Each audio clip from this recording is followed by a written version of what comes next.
Значи, добар ден за сите, или добро вечер. Ова ни е нов термин, 8 часот во среда, вообичаено почнувавме во 5. И ова е трета јавна сиеста.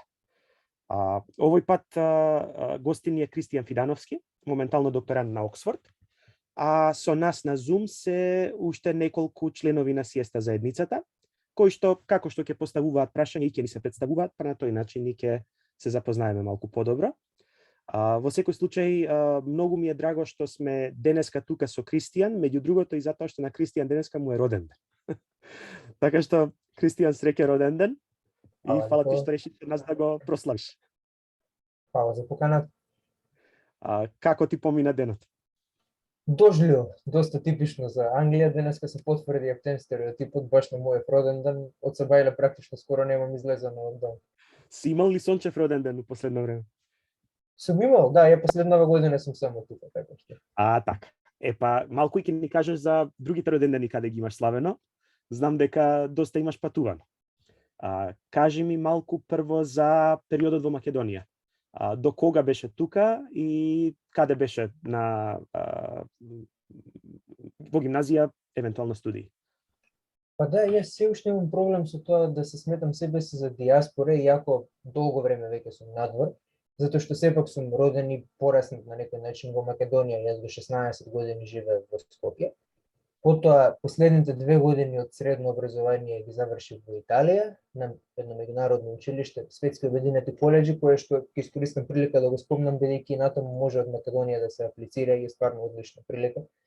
Каде е тоа училиште? Нека расчепка. Да, моето беше во Италија, ама ги има на 18 места низ светот. Доста разновидни. А кој дел на Италија? Горе на север, во близина на Трст. Супер. Значи ти 2 години од средно таму беше? Скоро на граница со Словенија, да. Така. И потоа заминав за Лондон, таму ги правев додипломските студии, значи 3 години живеев во Лондон. Од Лондон отидов во Вашингтон, таму продолжив на мастер.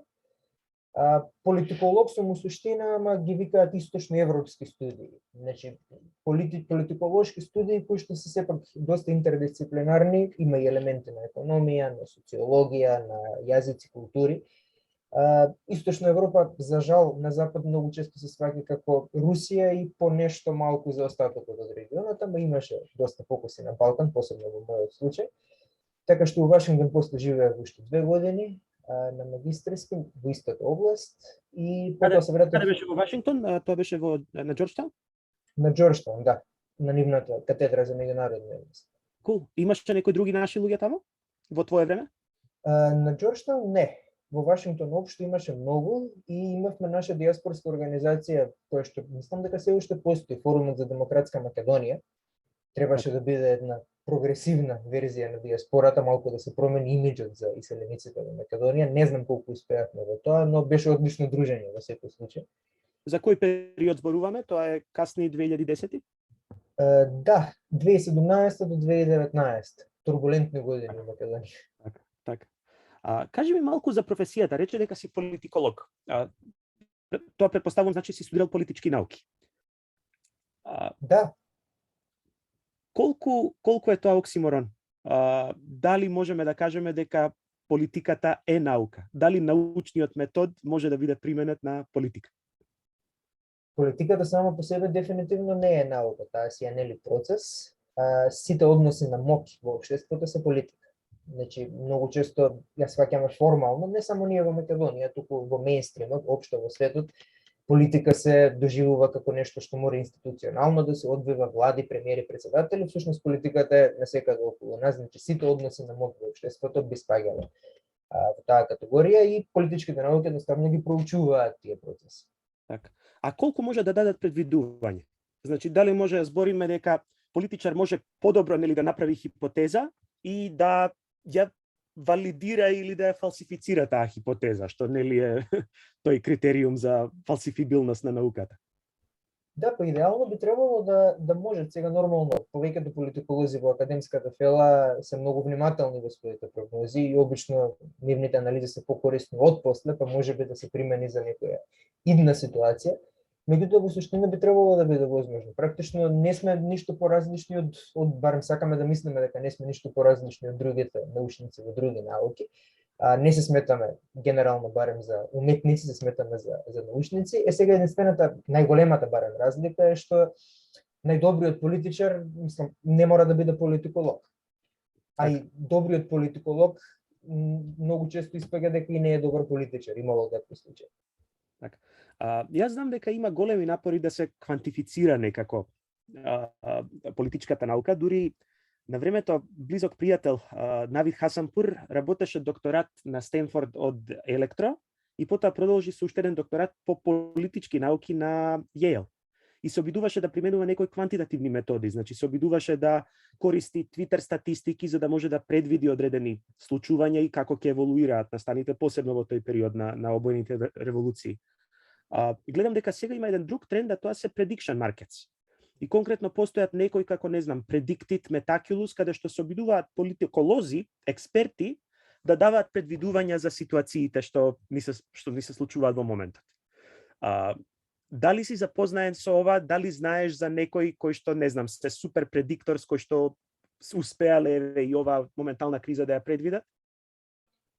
Кризата со Украина комплетно не изненади сите. Јас искрено речиси и да не познавам луѓе кои ја предвидоа, аналитичари кои беа во право на таа тема, дури оние малкумина кои што беа во право или кои што барем очекуваа дека ќе се случи во некој момент инвазија, иако тајмингот мислам дека апсолутно сите не изненади, се оние кои што обично не сум ги ценел многу, бидејќи тоа се можеби луѓе кои што погрешни причини предвидоа, бидејќи тоа се луѓе кои постојано мислат дека ќе има некаква војна и од различни причини можеме дури да ги сметаме за хушкачи на некој начин.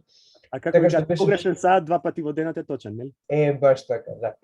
А инаку со предвидувањата политиколозите генерално стојат доста лошо последниве неколку години. Сега ако ги земеме оние два најголеми можеби политички настани последниве 5-6 години, Брекзит и победата на Доналд Трамп во 2016 ќе му дојде веќе, се случија нели во иста година во периодот само неколку месеци и двата настани беа погрешно предвидени од политиколозите, од анкетарите и од пазарите општо.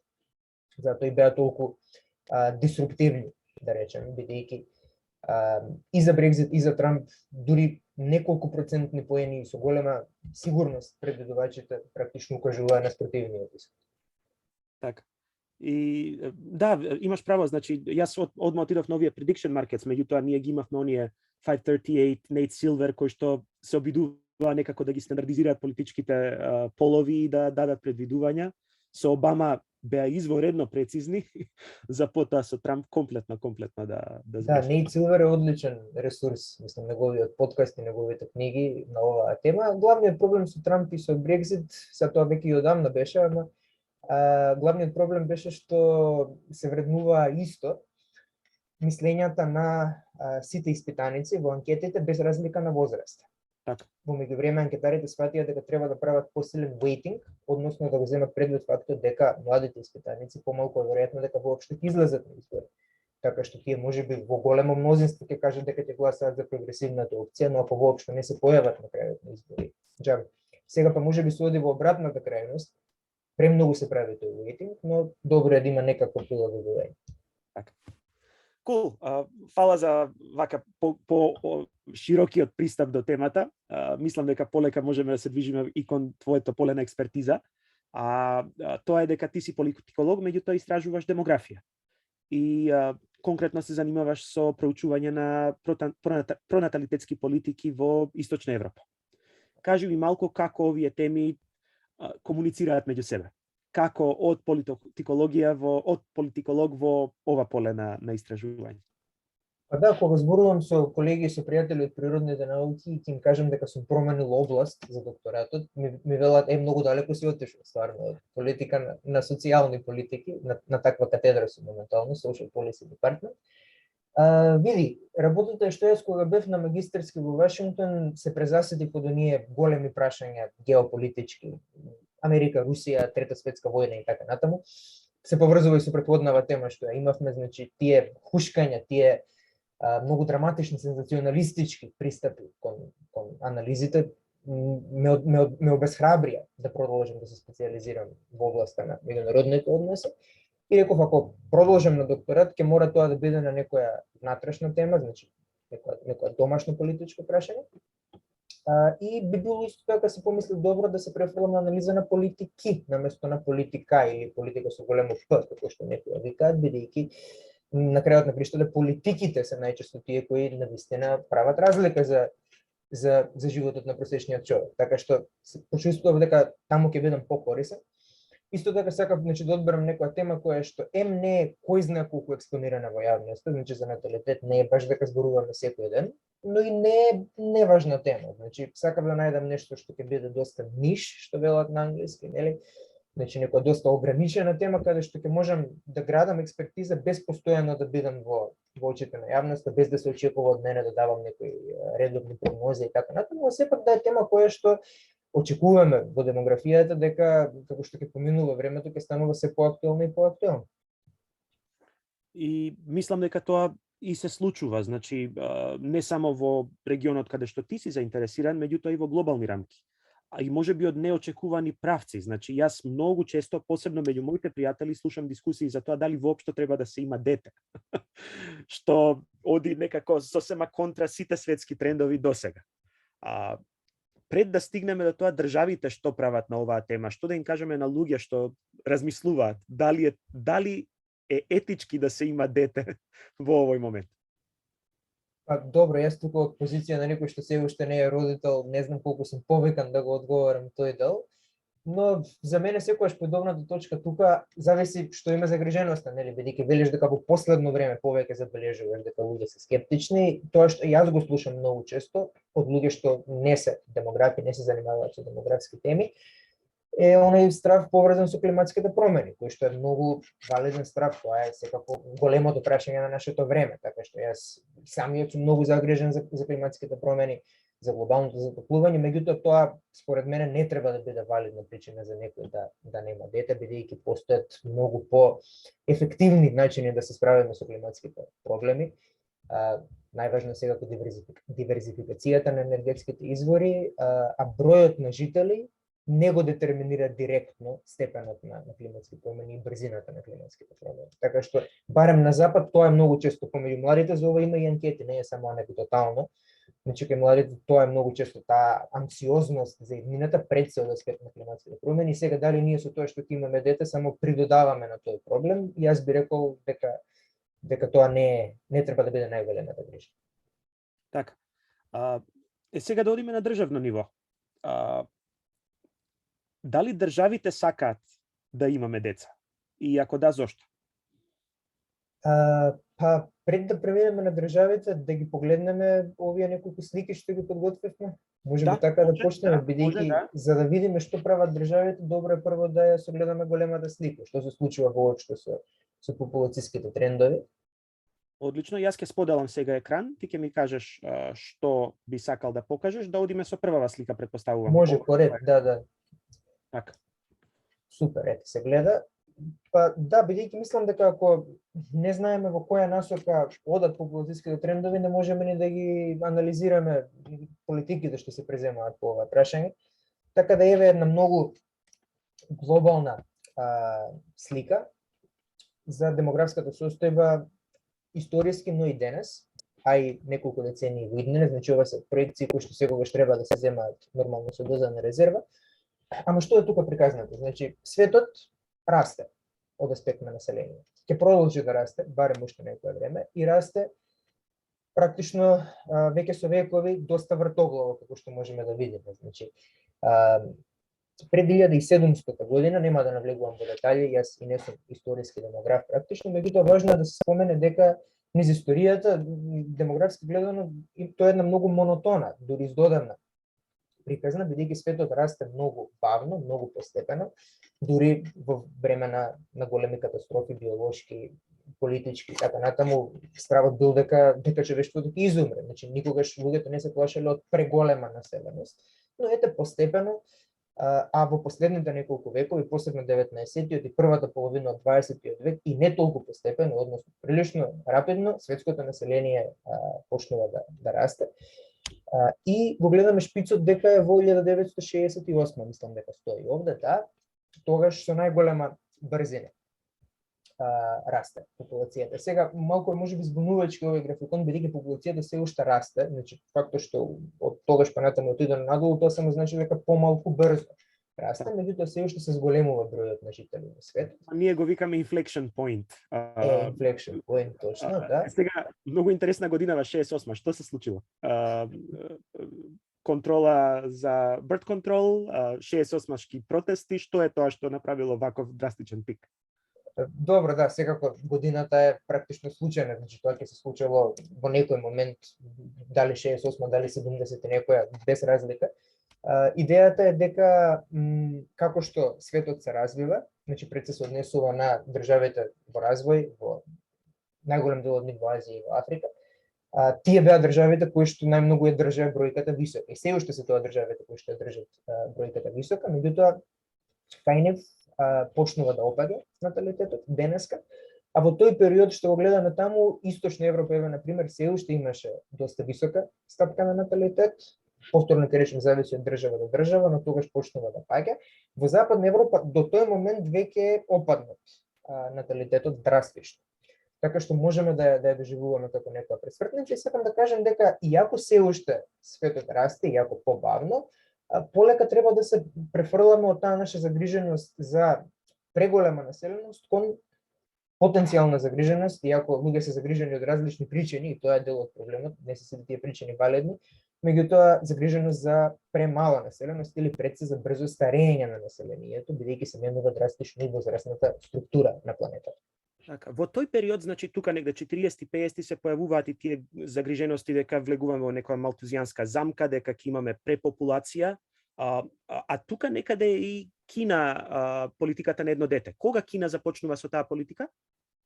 Да, Малтус е многу важен во таа приказна. Значи Малтус е британски социолог и економист, кој што е алармист по овие демографски прашања.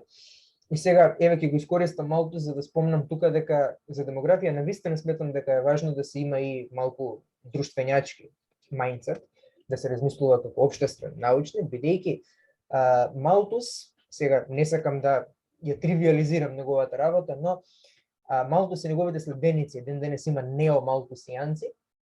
Тоа е таа интелектуална школа која што практично на времето правеле линеарна екстраполација на популацијските трендови. Што значи тоа? Тие гледале дека, како што видовме на сликата претходно, дека доста вртоглаво растело во тој период.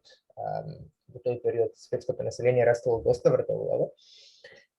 И малтусијанците тогаш го проектирале тој раст до бесконечност.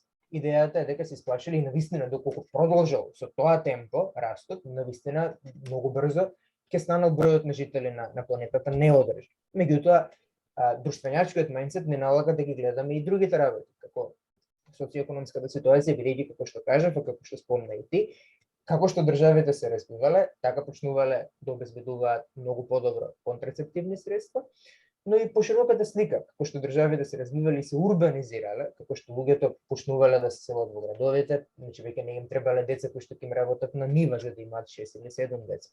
Или стапката на смртност кај новороденчињата се има многу намалена, така што веќе не можеш да имаш 8 плашејќи се дека 2 или 3 ќе ти умрат, така што многу други работи се менуваат и убавата работа во демографијата е што барам до сега се има покажано како доста културолошки имуна, во смисла дека сите држави, се разбира како што реков, се уште има држави во Азија и во Африка со многу висок наталитет и не знаеме дали ќе падне и точно кога ќе падне, меѓутоа повеќето, големото мнозинство држави во некој момент почнало наталитетот да опаѓа, што значи дека овој закон, дури би го нарекол, да се изразам со математички речник, дека повисок степен на развој значи помалку деца, речиси секаде се има покажано како точен и нема потреба за тоа да алармизам. Значи природно, органски ќе се избалансираат популацијските текови во тие земји кои што се уште страдаат од пренаселеност и од превисок наталитет. И токму затоа и толку трагично, еве да ти го одговорам прашањето, извини што толку заобиколно пристапив. За Кина, токму во тоа е трагедијата, што многу демографи претпоставуваат, за мене Азија не ми е специјалност, меѓутоа они гледаат Јапонија, гледаат Кореја, значи други држави со споредлива стапка на наталитет во тој период, кај нив стапката на наталитет органски опаднала. Така што идејата е дека можеби и Кина, дури без таква агресивна политика, наталитетот ќе се намалел, а сепак немало толку семејства и толку судбини да бидат уништени. Така. Сега тука едно прашање, мене ми се чини дека има некои две тенденции. Едната е неразвиени земји имаат голем број на деца и како што се индустриализираат, така стануваат со се помал природен прираст. Од друга страна, делува дека на модерното општество му треба природен прираст. И не знам како да се изедначат овие две работи. Од една страна имаме општества кои што се неразвиени во развој, каде што има многу деца. Од друга страна имаме општества што се развиени, кои што викаат, ама ни треба да имаме повеќе деца, а историски делува дека не сме имале некој огромен природен прираст. Или можеби сме имале голем морталитет кој што резултирал со некаква стабилна популација. Дали се ова два спротивни трендови или е само некоја консистентност меѓу, не знам, две граници? Така, го спомнам морталитетот, значи важно е да истакнеме дека секогаш се истите три главни детерминанти на и бројот на жители, но и на возрастната структура на едно население, значи наталитет, морталитет и миграција. Сите три може да бидат доста важни.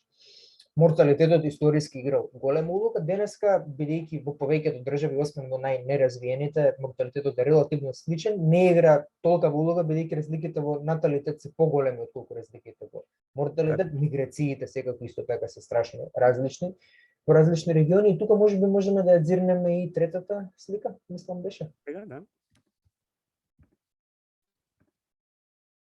Бидејќи токму тоа е прашањето, кој треба да се грижи за преголема населеност, кој за премало и каде е балансот. Значи, овде гледаме дека Европа, која што во 1950-1960 имала огромен удел од светското население, тој незин удел, иако самата Европа можеби нема толку драстично или барем толку брзо да се намали во догледно време, уделот незин ќе се намали, бидејќи додека Европа стагнира или дури малку се намалува, Азија и Африка продолжуваат да растат. Значи, моментално светската стапка на наталитет во просек е 2,4.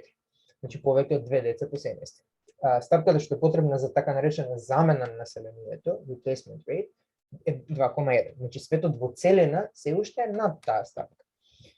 Меѓутоа очекуваме според проекциите да падне под таа стапка и на крајот, значи дали тоа ќе биде на средина на 21 век или на крај, тука демографите имаат несогласување, меѓутоа во некој момент ќе почнува и целото светско население да се намалува. Но до тој момент Африка и Азија продолжуваат да растат и тие се регионите и континентите кои што ја влечат светската популација и натаму нагоре. Јас малку само да ја објаснам графава затоа што кога ја гледав и мене малку ми требаше време да ја абсорбирам. Значи гледаме две паралелни линии на Европа. Тоа значи дека во основа европската популација останува константна. А како што расте светската популација, така уделот на жолто тука е многу поголем отколку уделот на жолто тука. Африка ја имаме како една инка, што значи дека почнале од малку, меѓутоа има голем раст и сега нивниот удел е многу поголем во популацијата, а кај Азија имаме нешто што е како голем раст, па потоа едно забавување. Така што тоа е начинот да се гледа ова графа, затоа што прв пат кога ја видов, мене ми требаше малку време да ја интерпретирам. Ето, тука повторно има огромни варијации помеѓу државите. Значи, моментално Јужна Кореја и Јапонија се меѓу државите со најнизок наталитет во светски рамки. Мислам дека во Кореја, сега не сум 100% сигурен, но во Кореја веќе падна под едно дете по семејство, значи многу луѓе немаат воопшто деца. Така што таму е навистина веќе загрижувачка ситуацијата, а гледаме дека Азија во целина и натаму расте, така што многу варираат овие работи помеѓу држави. Така, само што имаме еден коментар на чет од Илина Јакимовска. Илина, доколку сакаш, вклучи се да го поставиш, ако не ќе го прочитам текстот. Сакам да го прашам гостинот, здраво Кристијан. Илина, инаку можеби треба да ни се представиш прво. Направивме така за јавни средби за да знаат и оние што не следат на Facebook кои се луѓе што поставуваат прашања. Поред, јас сум Илина Јакимовска, дел од СИЕСТА, предавам на Институтот за етнологија и антропологија при ПМФ науки во Скопје. Значи, освен што предавам таму, пишувам повеќе од 10 години културна рубрика на порталот Офнет, се вика Bookbox и таму пишував за еден случај кој што не ми беше познат, дознав за него пред 2-3 недели. Облог кој што паднал во 1980 година помеѓу биологот Пол Ерлих и економистот Џулијан Сајмон. бидејќи климаш со главата, претпоставувам дека знаеш за него. Да појаснам за останатите, значи првиот Пол Ерлих тврдел дека во својата книга Популацијска бомба, дека како што ќе се зголемува бројот на население, така ќе снемува ресурси, едно така апокалиптично сценарио, иако не сум читала книгата, ама ете така сватив. А вториот велел дека тоа, мислам се поедноставено, тоа нема врска и дека секогаш луѓето ќе најдат, ако снема еден ресурс, ќе најдат алтернативен ресурс за истиот, кој ќе има врска човечката креативност, ингениозност и така натаму. Во 1990, кога требало да се наплати облогот, го добил вториот, кој што тврдел дека популацијскиот раст не влие врз недостатокот на ресурси.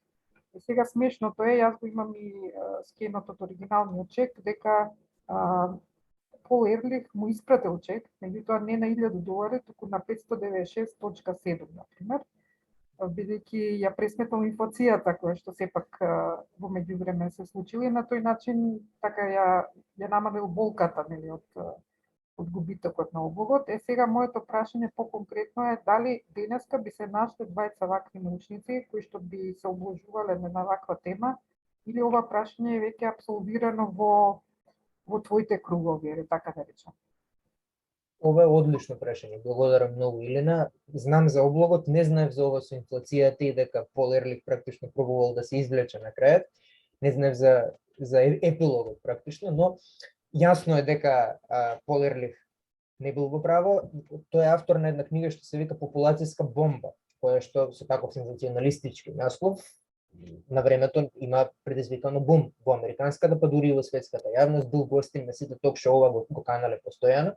И тој бил неомалтусијанец, зборувавме за малтусијанците предходно, значи тој бил алармист, сметајќи дека ако продолжиме да растеме со исто темпо, иако, како што кажав, немало причина да мислиме дека ќе продолжи тој толку вртоглав раст, дека навистина ќе достигнеме неодржливи бројки на население.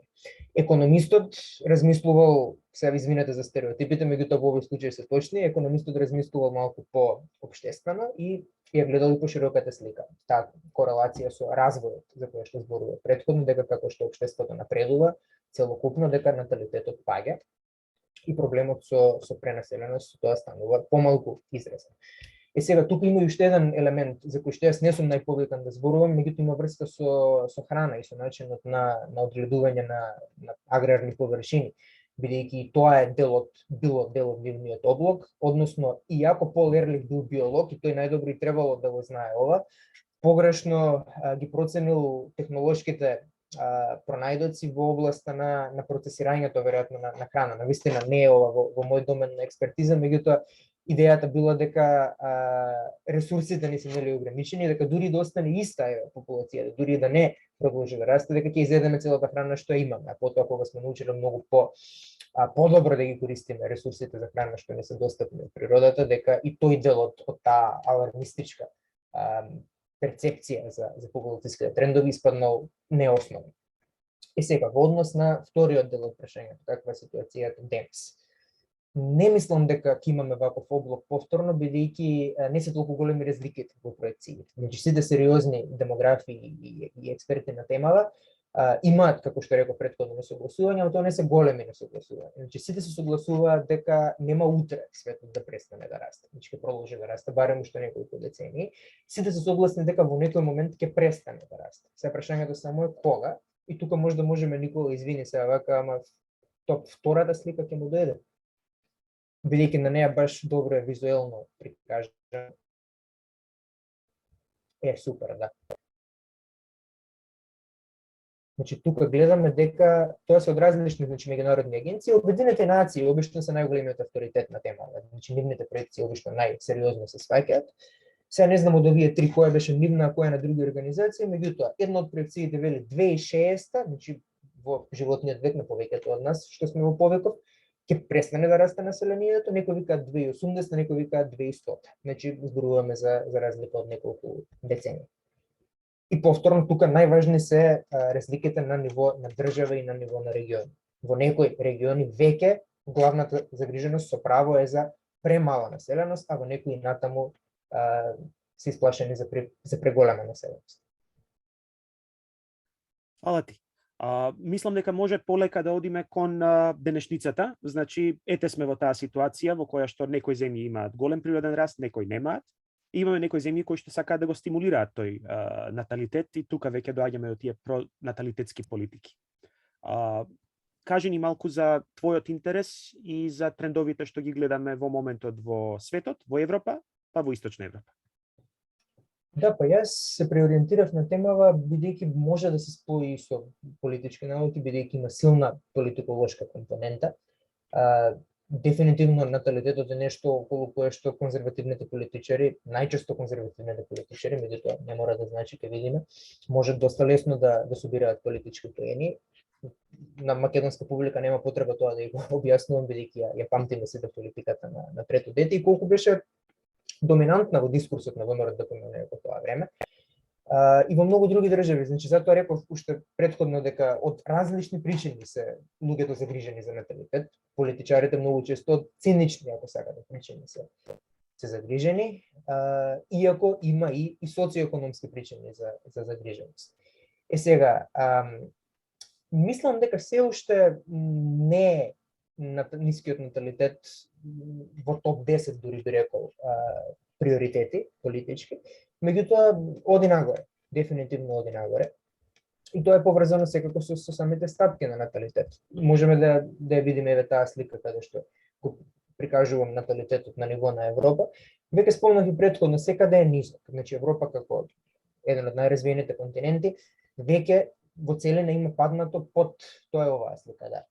Има паднато под тие 2 деца по семејство што ги спомнав, што се потребни за одржување на константен број на жители. Се пак има доста варијации помеѓу земји. Значи дури и Косово велам дури бидејќи во Косово последно падна таа бројка под 2. Значи секаде веќе е под replacement level, но има варијации. Ова од 2017, значи малку се и паднати.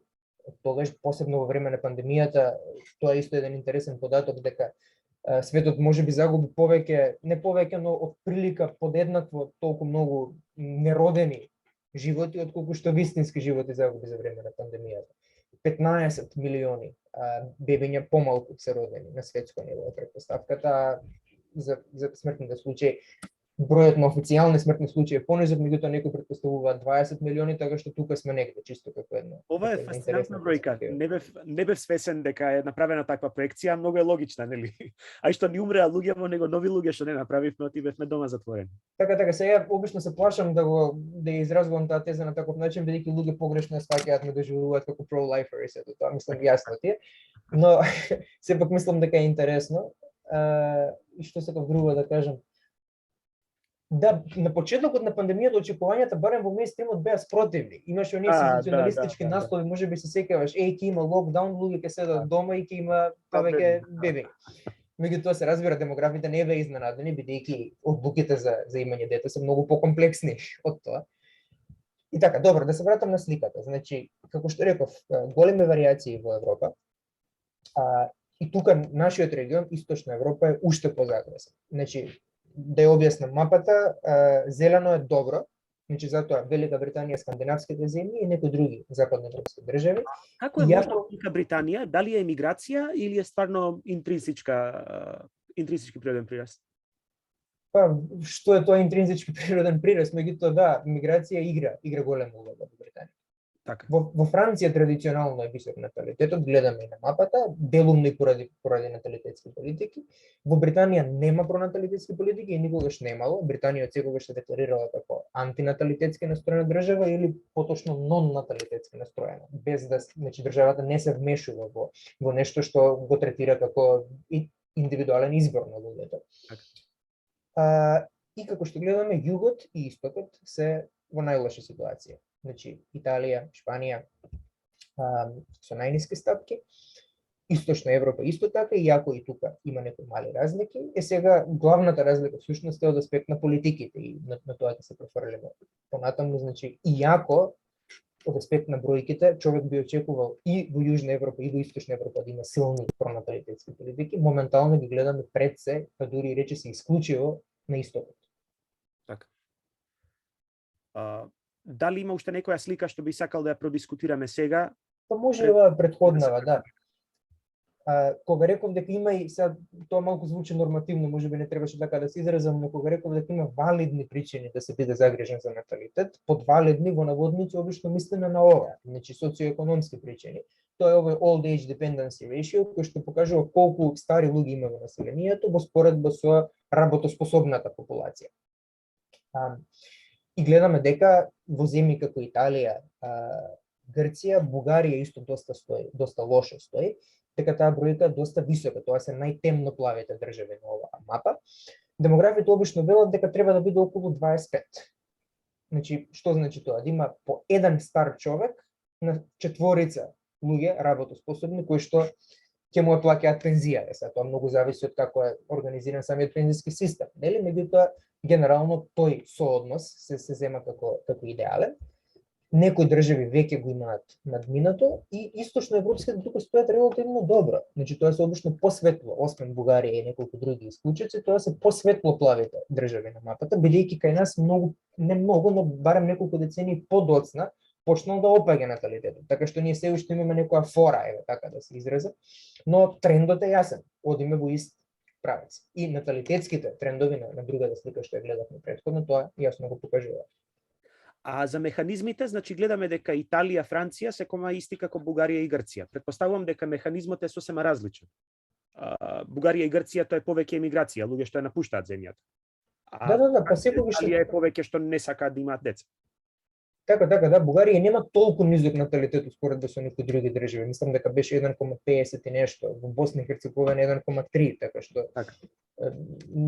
Најмногу е веројатно поради миграција, зависи кога државата влегла во Европска унија, забележуваме дека во оние држави што влегоа во големото проширување 2004 и Бугарија и Романија неколку години подоцна, дека иселувањето е уште поизразено. Така. И доаѓаме до тоа како државите од Источна Европа се справуваат со ова. Да, тоа е всушност фокусот на мојот докторат. Значи, мене ми беше многу интересно што пред да го запишам докторатот, фактот дека толкави пари се одвојуваат, можеби влијаело врз мене и тоа што пораснав во време на политиката за трето дете и сите реклами, нели? Иако јас морам да кажам, најдоброто нешто што го имам видено за таа политика е на Бомпраски за спотот, кој што е комплетна пародија. И текстот е, ако немаш трето џаве ти се двете. Не знам колку сте го виделе другите, меѓутоа стварно е брилијантна пародија на тоа што се случуваше. Да, мислам, ние се смееме и смешно е, апсолутно, меѓутоа огромни пари беа потрошени дури и на тие песни, значи за субвенции на музичари се огромни пари потрошени, а камоли за самата политика, без да даде некои големи резултати. Може да почнеме од македонскиот пример, уствари. За него немам слики, бидејќи не работам со Македонија, кај нас политиката веќе неколку години не постои, публиката може би знае. Меѓутоа 10 години беше на сила. И како што реков, ја немам јас работа на таа статистичка анализа, меѓутоа проценките се дека минимално е зголемен бројот на трети деца, но само бројот на трети деца. Значи не е дека луѓе што воопшто не планирале да имаат деца почнале од едно па нагоре за да стигнат до 3 да ги добијат тие пари, а бројот на трети деца е многу незначително зголемен. Значи се претпоставува дека ако во годините пред да се воведе политиката, значи пред 2009, имало тренд на опаѓање на бројот на трети деца, што е нормално. Тоа се обично посиромашни семејства, порурални и така натаму. Таквите ги има се помалку и трендот опаѓа, а откако е воведена политиката почнува малку да расте. Така што ете знакот е променет, од минус станува плюс, меѓутоа прилично незначително и за големата слика. Ја би рекол дека помеѓу 1000 и 2000 деца еве максимум се добиени, дури ако сме дарежливи во проценката, се ќарени од таа политика и се работи исклучиво за трети деца. Така. Меѓутоа, други држави делува дека имаат поголем успех во тоа и доста долго ја продолжуваат таа пронаталитетска политика. Јас пред да зборувам со тебе многу слушав за Унгарија. Меѓутоа делува дека Унгарија дури не е единствената која што го прави ова. Има многу други кои се обидуваат и не знам, ти ќе ми кажеш дали успеваат да ја зголемат популацијата. Да, Унгарија е едно од моите case studies, студии на случај. Јас се уште не работам со анализа на резултатите на политиките, го чувам тоа за крајот од докторатот, бидејќи реално најтешкиот дел. Сега се уште ги анализирам само самите политики, се обидувам нивниот карактер да го утврдам. Што значи точно за овие држави да бидат пронаталитетски настроени. Но можем да кажем што други истражувачи имаат утврдено, а тоа е дека најчесто овие политики се или неефективни, или многу малку ефективни, или дефинитивно многу малку кост ефективни, како што велиме на англиски, од аспект дека се фрлаат огромни пари, бидејќи најчесто цели 18 години нели траат тие политики, не во сите држави, но во секој случај подолг период, без да има големо зголемување на бројот на деца. А кога ќе се направи некоја реформа во доменот на породилно отсуство или на достапност на градинки, тоа се обично поевтини реформи, и кога ќе се спореди со трошокот, значи од аспект на кост ефективност, се подобри политики. Најчесто, пак ќе речем, зависи од контекстот. Кога функционира, уште ова само ви спомнав, па можеме да ги погледнеме државите, кога функционираат политиките, значи дури и кога имаат видлив успех, пораст на бројот на деца, тоа е најчесто последица на тајминг. Значи едноставно луѓето порано, луѓе кои што и онака планирале да имаат деца, едноставно порано се одлучуваат за тој чекор.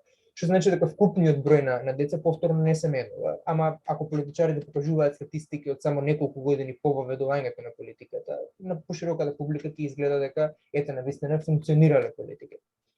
Така, ова е еден труд што ти го имаш напишано скоро, почеток на март, значи ептене тазе.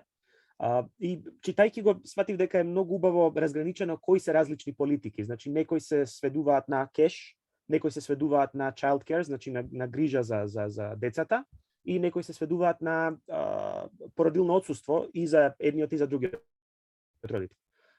Така што делува дека различни земји различно ги комбинираат овие три, а ти правиш една класификација според тоа какви се инцентивите, какви се мотивациите за државите да ги стимулираат родителите.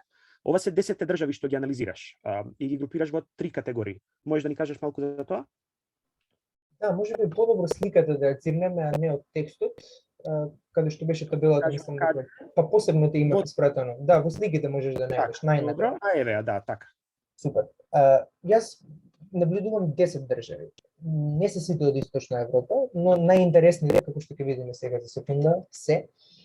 Македонија не е помеѓу нив, бидејќи, како што кажав веќе, нема пронаталитетска политика. Русија, која што е многу позната по своето пронаталитетство, исто ја нема поради проблеми со податоци, да не доложиме за тоа.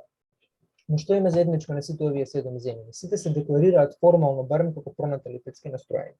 Обединените нации секои 10 години ги прашуваат сите влади во светот дали се задоволни од нивната стапка на наталитет и ако не се дали преземаат нешто по тоа прашање. Па сите овие 10, а има и други во Европа, но јас на овие се фокусирам.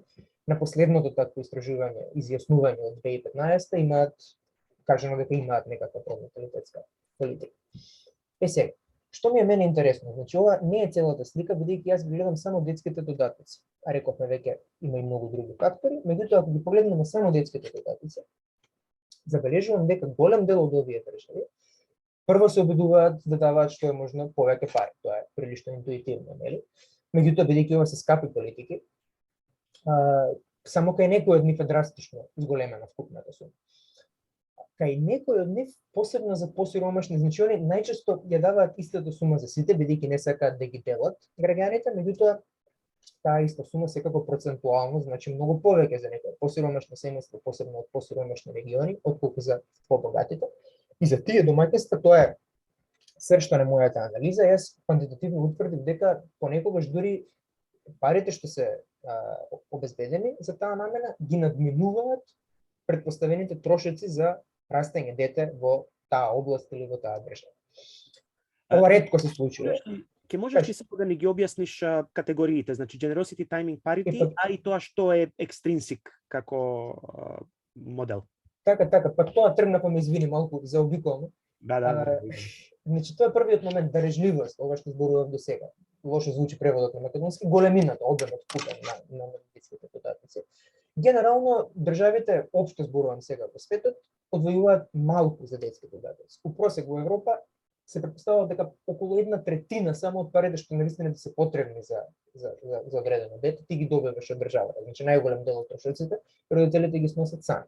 Значи замислете од тој аспект колку е уникатна, без преседан оваа ситуација, што сега државите се обидуваат не само да го изедначат трошокот, да го покријат цел, туку дури и понекогаш го надмилуваат, но пак ќе речем само за одредени домаќинства во овој модел што јас го изградив. Екстринзичноста, тоа е насловот на трудот, значи екстринзични детски додатоци ги нарекувам бидејќи ми делува дека се обидуваат да понудат екстринзичен мотив за имање дете. Значи да натераат дури луѓе кои што претходно не размислувале на таков чекот, да размислуваат во таа насока. Значи првото е ова најинтуитивното, едноставно даваат што е можно повеќе пари. Второто, тајминг, критериумот се однесува на тоа дека голем дел од нив, тоа се овие болдирани држави, бројките нема да ги објаснувам бидејќи не сакам да навлегувам во техникали, но болдираните резултати во табелата, во случајот на тајминг тоа се овие кецови, се однесуваат на држави кои што многу повеќе пари даваат додека детето е уште мало отколку понатаму. Тоа од social policy аспект, значи од социоекономска гледна точка, не држи вода, бидејќи ти си родител, знаеш многу подобро од мене, како што детето расте, потребни се повеќе пари. Во тинеџерските години пред се почнува да изнегува, поскапа облека бара и така натаму и така натаму. Така што не може да биде оправдано од социоекономска перспектива, сепак се случува. Интерпретацијата моја е дека што не е од социоекономска мора да биде од пронаталитетска, бидејќи родителите секако дека преферираат што побрзо да ги добијат тие пари, иако не им требаат тогаш, повеќе им требаат кога детето ќе биде тинејџер. И ова последно во перите се однесува на распределбата на парите согласно за кое дете се работи. Значи, многу држави, пак ќе речеме во Македонија тоа го памтиме многу добро, кај нас ептен беше екстремно бидејќи само трето дете беше субвенционирано, за другите деца остана некоја ептен минимална сума. Тоа не е исто така не е издржано од социоекономска перспектива, бидејќи поради тие економии на скала кои што се составаат, родителите можат да користат ресурси од претходните деца и за секое ново дете што го имаат, трето, четврто и така натаму, нив по дете, ако гледаме, им требаат помалку пари. Бидејќи може децата да делат соба, храна се купува на големо и така натаму, значи многу работи може да се заштеди, ова е доста интуитивно. И мојата претпоставка е дека не е дека политичарите не се свесни за овие работи, тие знаат дека математички не им држи вода распределбата, но намерно ги таргетираат тие трети и четврти деца. Може би бидејќи логиката има дека луѓе и без политика ќе имаат две деца, па сега политикава може за трети и за четврти да направи разлика, или ако сме цинични, можеме да претпоставиме дека едноставно конзервативни политичари, нели, најчесто ги поведуваат овие политики, бидејќи знаат дека луѓето што воопшто би имале дури со политика 3 или 4 деца се обично луѓе кои што е поверојатно дека ќе гласаат за конзервативни политички опции. Супер, фала ти. Ненад ни вклучи камера, само да му мафнам. Ова се оксфордовците во групата. Здраво, колега. Јас на Facebook те слушав зашто немав линк, али Анита ми прати во брзо време. Така да, баш многу интересно, стварно. Фантастично. Дали се познавате вие двајца? Не се имаме сретнато уживо заради тоа што јас знаеш како правам PhD од Оксфорд во Бостон, 90% сум од времето. Жал ми е што не се видовме сега кога бев прошлиот пат, али беше, знаеш како беше со ковид, целава ситуација, бев дојден со фамилијата, така да беше много. Наскоро ќе се видиме, изгледа ќе се преселиме во Оксфорд, така да... Супер, се радувам. Ајде се надевам ќе има некоја дружба во Оксфорд. Али поврзани сме на Facebook, пред неколку месеци се поврзавме, мислам. Па се надевам дека ќе се видиме наскоро. Одлично. Добре дојде. Сега ова е моментот каде што вообичаено сакаме да се отвориме за прашање од публика. Кристијан, дали има уште нешто што би сакал да го кажеш пред да започнеме со прашања или си спремен? Може да одиме на прашање. Одлично. Значи, очекувам од сите слободно, можеме и на Facebook, значи доколку има коментари ќе ми биде кажано. Од групата тука слободно вклучете камера, представете се, поставете прашање.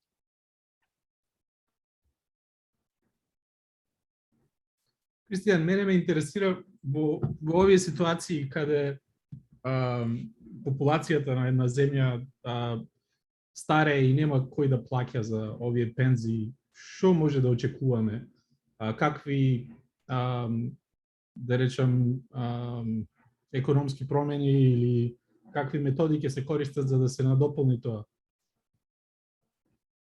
Така па да, тука можеме пак да ја спомнеме, не мора да ја враќаме, ама онаа слика што ја покажувавме нели со тој old age dependency ratio, кој што веќе е критичен во некои држави, најчесто на запад, ама и на исток, дури претпоставката дека до 2040-50 ќе се сврти источно европските држави ќе бидат уште по загрозени од овој аспект, бидејќи тие имаат и емиграција, нели? Значи младите си одат. Луѓето што си одат се речиси секогаш помлади, работоспособни и тие најдиректно го дополнително го загрозуваат тој old age dependency сооднос. Што би рекол друго, тука границата возрастна за пензионирање е многу важна. Значи тој old age dependency ratio претпоставува дека во сите држави луѓето од прилика на 65 одат во пензија, но тоа се уште не е случај во повеќето земји. Кај нас, тоа се политички секогаш најнепопуларни одлуки. Значи, знаеме во Русија што се случуваше пред неколку години кога се обиде Путин да ја промени, таму што од времето на Сталин не беше променета возрастните граници за пензионирање, Путин сакаше да ја зголеми тоа, значи дури во држава во која што Путин не треба да се грижи за својата популарност, знаеме нели од многу причини, сепак имаше огромни протести и политички тоа е секогаш непопуларно. Кај нас, а и во некои други источни европски земји уште постои тој родов јас, нели, фактот дека жените неколку години порано одат во пензија, кој што не може да се оправда со животниот век, бидејќи жените најчесто нели живеат подолго. Мене морталитет не ми е специјалност, но мислам дека кај нас 4 години од прилика подолго живеат жените во просек.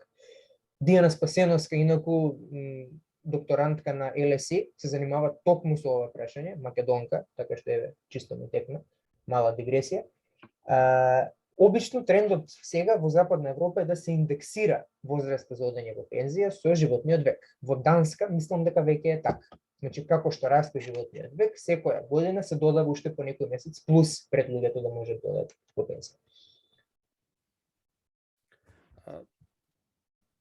Фала ти. Надоврзување на тоа прашање, зборуваме за пронаталитетски политики, за правење нови деца.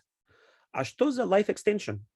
Како метод на, не знам, одржување на овие земји кои што се доста стари. Дали тоа некако влегува во анализите? Не знам, стратегии за продолжување на човечкиот век наместо стратегии за раѓање на нови деца?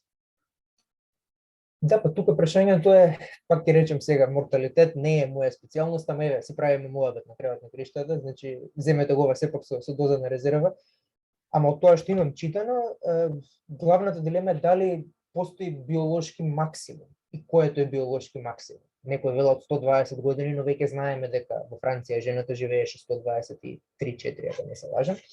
Така што тоа е исто многу интересно во демографија, најголем број на пепери што биле побиени се токму на таа подтема за биолошки максимум, бидејќи ќе кажат, не знам, 80 година дека е 115 години, и некој ќе живее 116 и ајде готово пеперот пропадна. Сега, тука во последно време се прави разграничување помеѓу life expectancy и healthy life expectancy, бидејќи што е важно ако живееш долго, ако живееш неквалитетно. Не си работоспособен, така. А од социоекономска перспектива, ако не си работоспособен, така. Така што од тој аспект на истокот, ја пак сега со ова железна завеса, малку од студена војна терминологија, ама истокот тука не стои многу полошо. Дури некои земји стојат и подобро од запад, бидејќи на запад има доста голем обесити, нели, доста висока стапка на прекумерно дебели луѓе со прекумерна тежина, така што тоа многу влијае.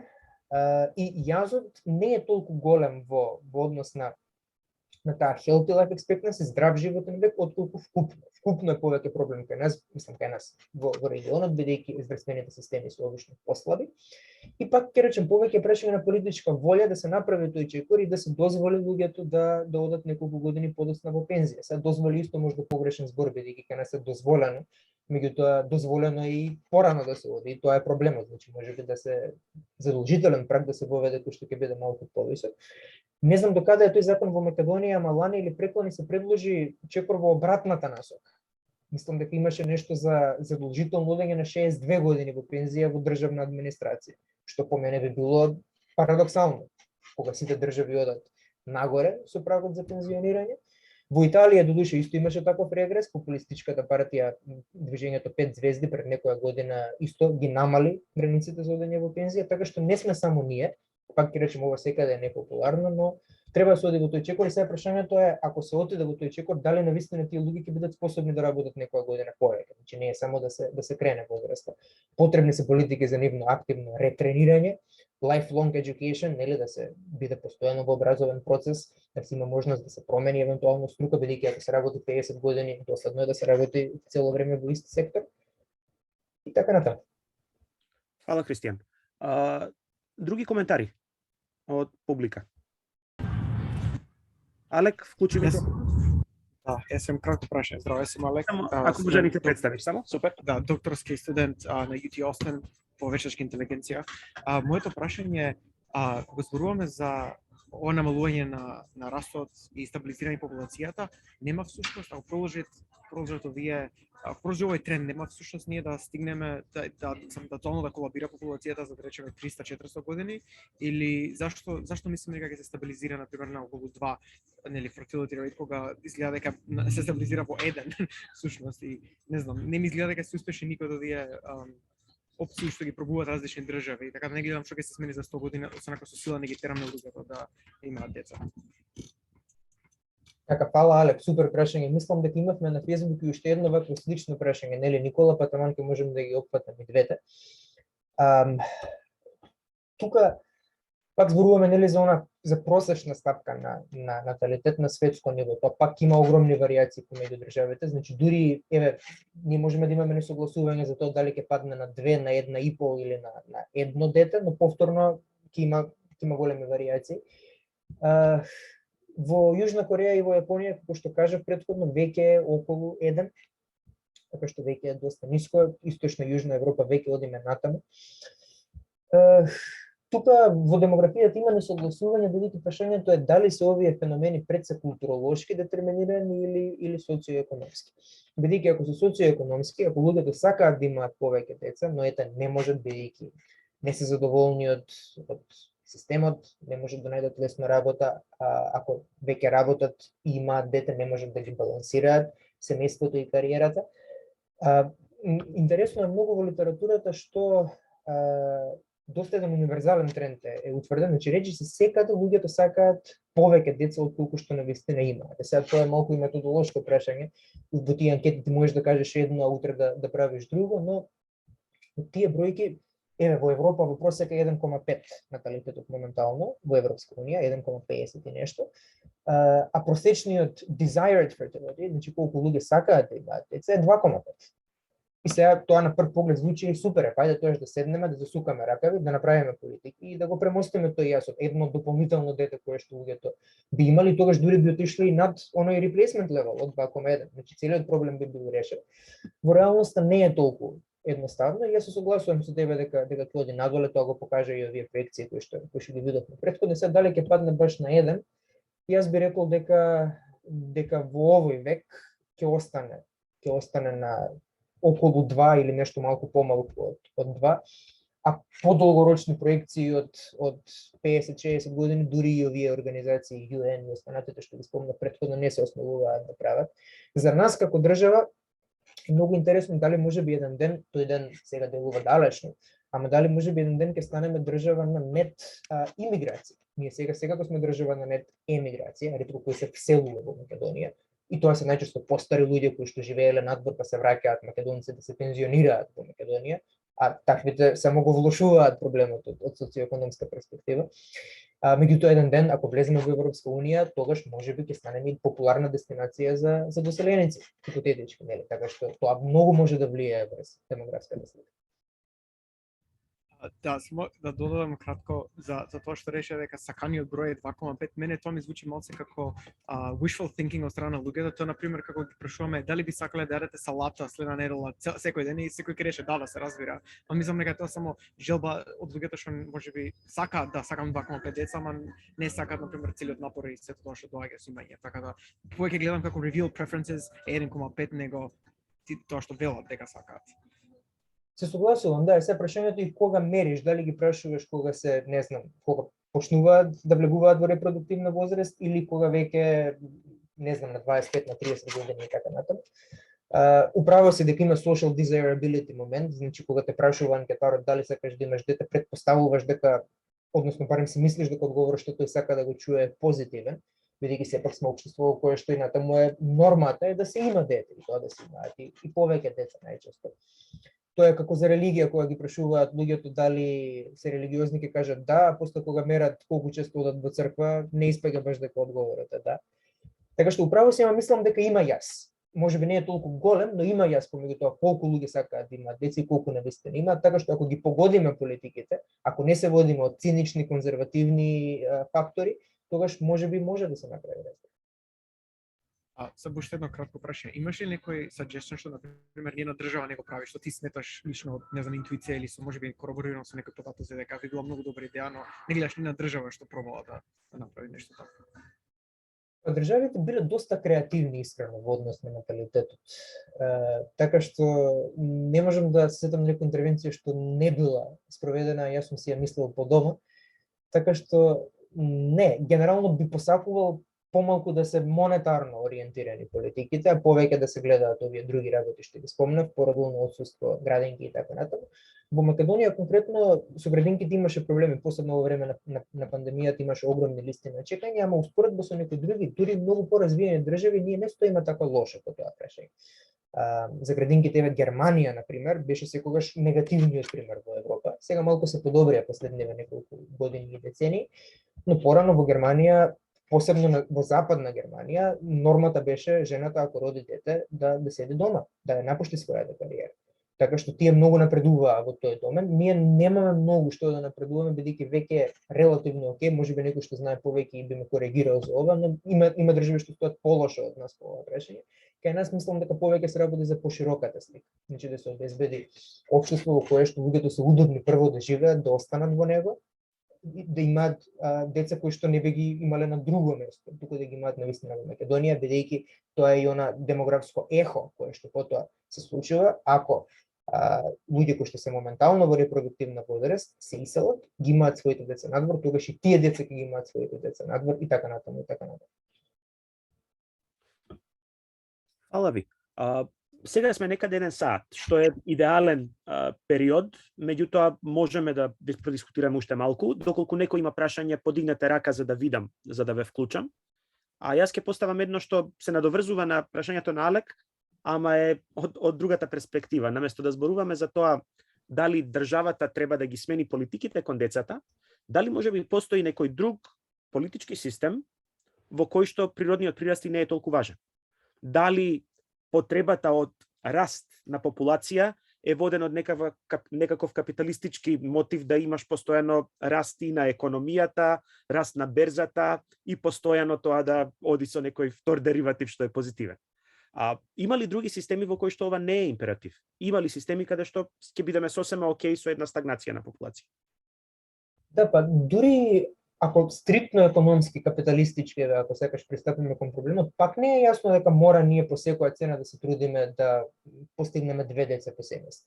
Некои велат дека за економски раст тоа зависи од ресурсите за храна во одредена држава, колку таа држава се потпира на увоз од други држави, колку користи сопствени ресурси и така натаму.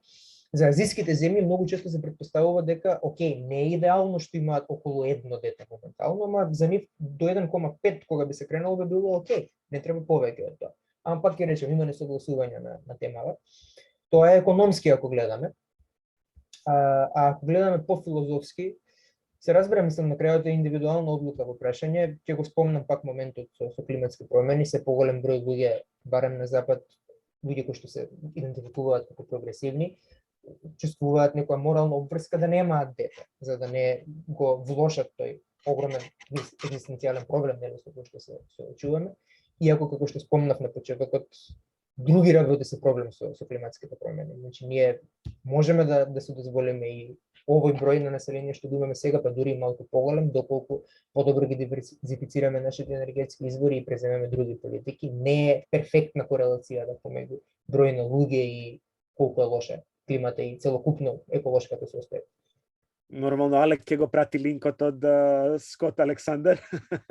Му го пратив и јас на Кристијан, тоа ми беше првото нешто што ми текна, каде што дава некоја проекција што ќе постигне глобалното затоплување, колку од површината на Америка ќе биде афектирана од тоа и како тоа не може да објасни зошто некој за 20 години не би сакал да има деца. Така што линкот е тука, може треба и на Facebook да го ставиме, Наташа може би треба да го стави во коментари.